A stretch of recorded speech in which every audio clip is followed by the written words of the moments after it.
जो सबसे बड़ा वादा था मोदी सरकार का 2016 में कि 2022 तक हम किसानों की आमदनी को डबल कर देंगे, वो वादा वक्त के बहुत पीछे चल रहा है। क्या आपको लगता है कि किसानों की आमदनी वाकई में डबल हो सकती है? उसका प्लान क्या है और कब तक आप ये करके दिखाएंगे? मैं एक तो इससे सहमत नहीं हूं कि आमदनी नहीं बढ़ी है। प्रधानमंत्री नरेंद्र मोदी जी के नेतृत्व में पिछले 10 साल में खेती में कई क्रांतिकारी परिवर्तन हुए हैं। हमारी जो रोड मैप है और रणनीति है किसानों की आमदनी बढ़ाने की और उसके साथ साथ देश की खाद्य सुरक्षा सुनिश्चित करने की। आज हमारी आबादी 140 करोड़ है, ये बढ़ के 2047 तक 160 करोड़ हो जाएगी।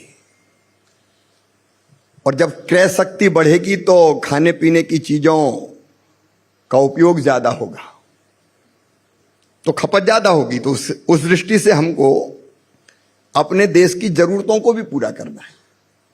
तो एक, किसानों की आमदनी बढ़ाने के प्रयत्न लगातार जारी रहें। दूसरे, हम देश की जरूरतों को भी पूरा करें।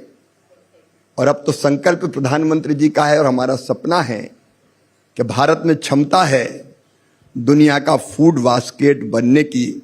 ना हम केवल अपनी बल्कि दुनिया की खाद्य जरूरतों को भी पूरा करें।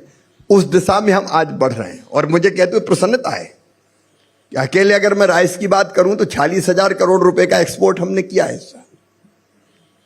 हमारे सरबती गेहूं की धूम पूरे दुनिया भर में एमपी वीट के नाम से जाना जाता है, मचती है। तो संभावनाएं अनंत है एक्सपोर्ट की भी। और इसलिए हमारी रणनीति है, प्रधानमंत्री जी के नेतृत्व में, वो विजनरी नेता है और पिछले दिनों खेती के लिए उन्होंने बहुत कुछ किया है।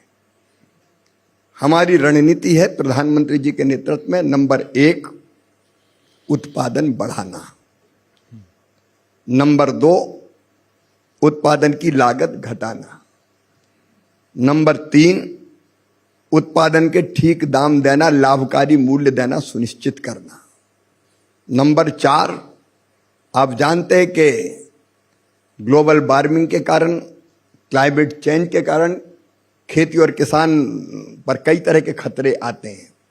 ओला, इल्ली, बारिश, बाढ़, सूखा। तो प्राकृतिक आपदा जब आए तो आपको उसके नुकसान की भरपाई करना है, राहत की राशि देना है।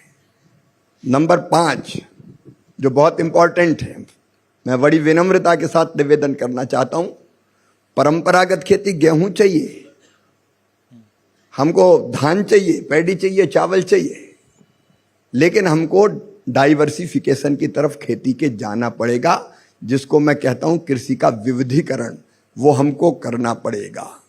उसके साथ साथ वैल्यू एडिशन। और नंबर 6 जो मैं बहुत इंपॉर्टेंट मानता हूं और प्रबुद्ध जनों के बीच में कहना चाहता हूं, हमको इस धरती को आने वाली पीढ़ियों के लिए भी ये अन्न, खाद्यान्न, फल और सब्जी पैदा कर सके वैसी बना के रखना पड़ेगा। और नहीं तो 50 साल के बाद हमारी खेती का क्या होगा।